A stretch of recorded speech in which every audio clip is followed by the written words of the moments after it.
Muling pinatunayan ng Philippine National Police ang matatag nitong paninindigan laban sa smuggling at katiwalian matapos maaresto ang dalawang individual na nagtangkang manuhol kaugnay ng pagkakasamsam ng ilegal na sigarilyo sa Central Visayas noong gabi ng Enero 10 sa kasalukuyang taon.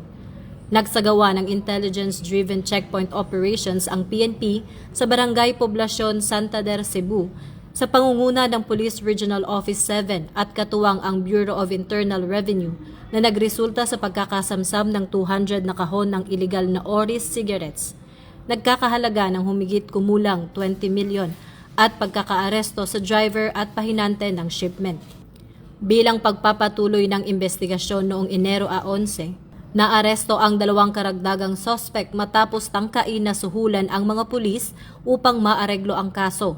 Nakumpiska sa kanila ang higit 1 million cash, 3 high-end na cellphone at isang Toyota Fortuner na ngayon ay nasa kustodiya na ng RSPU 7 para sa kaukulang kaso.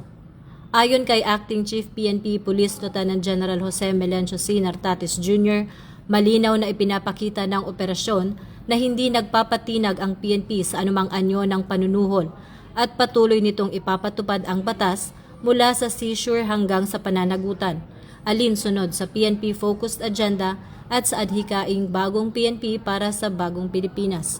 Serbisyong mabilis, tapat at nararamdaman.